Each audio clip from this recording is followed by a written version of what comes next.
I don't care about human life at all, actually. Wow. So what has value then? Nothing. Whatever you want. It's almost like their medicine can't go down without the spoonful of sugar, the truth. He said that the last word most men said when they died was mama. We're so progressive, we're so high, we're so ascended. We figured out vaccines. We split the atom. We can't have Heckin in school teaching kids to suck already. You are the God who determines good and evil for yourself, the sterile God of your own virtual world. The goon pod is a coffin. And the only God left is just dirt deified. Right, what do we call them anyway? Clubheads. Clubheads! These people. Scott, you still have time. You should convert to Christianity. I've not been a believer, but I also have respect for any Christian who goes out of their way to try to convert me. You're going to hear for the first time today that it is my plan to convert. So I still have time, but my understanding is you're never too late. He was such a know-it-all, he absolutely would have held the line to the end. I think he probably was genuine. He Pascal's wagered, basically? A know-it-all would know not to do that. Not to Pascal's wager? Pascal's wager is... in a sense. I got it conflated with You're going to bet that there is no God, demon. and I'm going to bet that there is a God. And the consequences, if there is no God, for me, are null. But if there is a God, the consequences for you are hell. So you're better off to bet with me. The smarty pants atheist guys, I think they know not to do that. They're supposedly atheists, and then when it comes down to it, right before they die, they don't want to, mess it up in case there is, a God in Jesus, so they'll put in their 2 cents and convert last minute. Do you think you'll get a little bit scared before you die and you'll convert back? Well, I can't say what'll happen to me just before I die, but I cannot imagine the circumstances under which I would convert and do anything like that.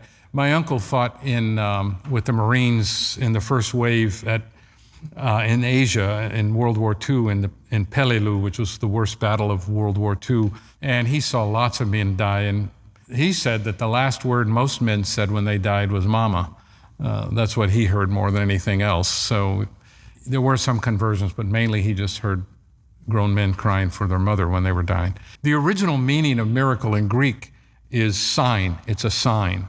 Fuller definition of miracle is a violation of the natural order. It's something that can't be explained by natural processes and physics or biology or chemistry. And I don't believe such processes exist. What does he look like? Just an image. I just basically saw like a haze, an image in my dream. There was no face really. There was just no nothing. face. But I knew one thing, that this image was for real. That all the stuff I believed in was all just like clothing, just superficial apparel. Everything I thought was real wasn't real. I didn't really care enough. It was just making me feel good. So I thought I was hustling him, but he hustled me. He gave me a conscience. That's the greatest gift he ever gave me, but the greatest hustle at the same time. Because I thought I was getting over. I get to live forever, and I can still be a scumbag, and I can still do this. But then I got a conscience that I didn't have before. You didn't have a conscience before? Well, I wasn't. Listen, you were on autopilot. I had a code, but it was all like clothing codes. Like most people, they have a clothing code conscience. So I love my family. I live with, but they don't care about other people. They don't help out. They don't do this. They don't do that. I was just doing things that I thought I believed in, whether it was family honor, looking out for myself, going after what I thought was mine. It was just all superficial. It's all crap. Bingo. So your perspective, you valued the Piraha. You respect their empiricism. They only believe in what they directly see. Right. Well, they brainwashed him. They're savages. Yeah. Let's all pray for Scott Adams and hope that he is in heaven, though. This is the exact opposite conclusion that another profound intellectual, Christopher Hitchens, made. You would call him a profound intellectual? When he was dying of esophageal cancer, he got the same Christians talking to him about converting, and he said he thanked them for their concern and for their genuine belief and faith, but he refused to, do that. That would have been turning his back on everything that he had ever believed in. He decided that his own stubbornness and lifelong adherence to making that face right there, his lifelong adherence to being a philosophical manifestation of that face is worth going to hell for. That sucks. Yeah. We could pray for Christopher Hitchens, too. It's almost like their medicine can't go down without the spoonful of sugar, the truth, or vice versa, whatever in that analogy. It's like structure is literally made by reason, which is God-given. So you need to hijack something. You have to Trojan horse in this. It can't just be a rolling ball of Well, it can. I think there are some Black Mirror episodes that are just rolling balls. Oh man, that's true. But have you seen Black Spider-Man? Hello, Bina48. Bina. I am Bina48. How are you feeling today? Everything is okay. How are you? One of the top transhumanists is a billionaire who built an AI version of Hermes' black lesbian lover. What? And he forces his wife to talk to it, and the robot's like cutting her off in the middle of her like conversation with it. That's every silicon soy slug's first thought. How do I this? Thought number 1 is how do I live forever? Thought number 2 is how do I this? Quantifying happiness points into an algorithm and determining how to run society based on that. That is so cracked. Maximize Cooming equals maximally happy society. There's no algorithm for running society, only a Spurg would even be this stupid. We're so advanced, we split the atom. Anybody who's ever said that, who said we split the atom or we invented computers or we went to space, the people that say that, what do they know how to do? They know how to microwave food and make themselves hard. Some with a thyroid problem saying some like, we went to space. Like, we're so progressive, we're so high, we're so ascended, we've done all this. We figured out vaccines. We've invented steam travel. We split the atom. We can't have Heckin in school teaching kids to suck already. That's every pop science video. I love. Okay. I'm sorry. I'm sorry, guys. Turn it off. Turn it off. I call myself the Amazing Game Theist. Welcome to the Amazing Game Theist. I'm TJ, or T-Kirk, or what's his name? Taroja? Terabyte. Terabytes of child. It's the Amazing Atheist's real name. Some people call them candles. You see that video that was leaked? What's he sucking on candles or something? No, there's a video where he's dripping candle wax on his I swear to God. Oh no. I swear to God. Why? He did a video a long time ago that was supposed to be like a legit spoken word thing, and I think he must have taken it down because I've tried to find it so many times to show people since then, and I haven't been able to find it. But it was like, it was so cringy. It was the worst teenage slam poetry. Yeah, it's exactly what you'd think if you thought of the Amazing Atheist doing slam poetry. When the rain burns flesh and the oceans have dried, and the only God left is just dirt deified. When the buries the fan, and the universe collapses, and everything dies, and nothingness relapses.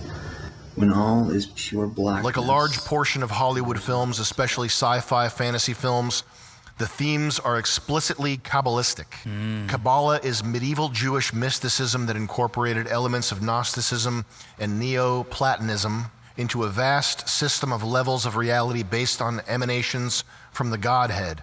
The message of the Minecraft movie isn't all bad.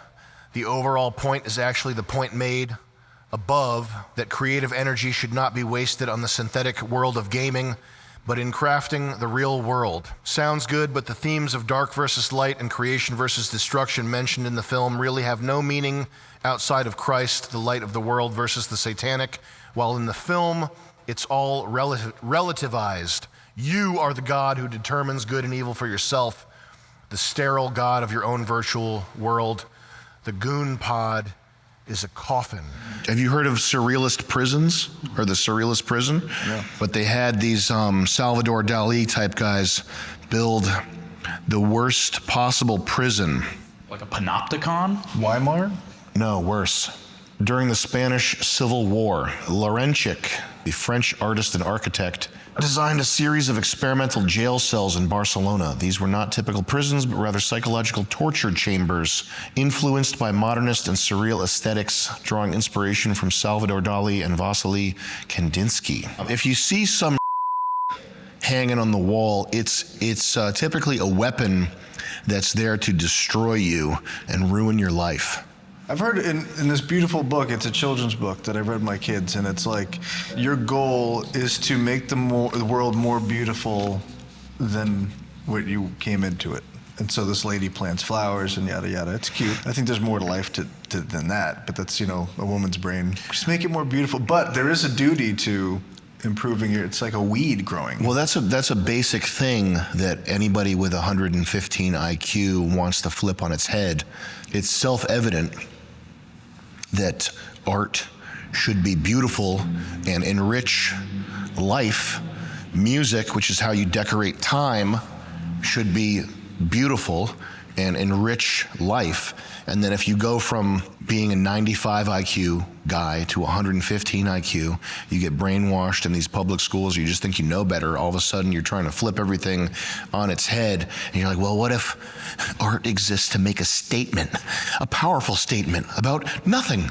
It's one of these things, it's so obvious what the real answer is, that if you start to think about it, you can get yourself in trouble immediately because you already have the answer. So anywhere you go from there, you're losing. That's so fascinating too, because I was watching War of the Worlds, and they mentioned God while also like tearing the conventions of faith and truth.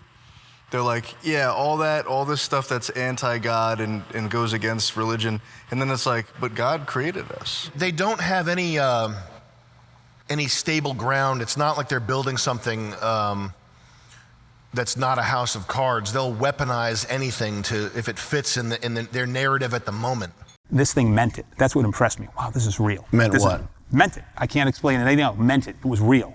Meant the goodness it was projecting. You understand me? It meant it was not an act. It was not a show. Most people. There's no shot that this is like a fake thing. Nope. It's as real as it gets. Real as it gets. Mm-hmm. That's right. When I was a believer, I interpreted many things like that, but to me, they're just incidents that happened, and some of them are similar and most of them are dissimilar. I don't base my life on anecdotes. I prefer to base my life on scientific statistical generalizations that hold true across multiple examples.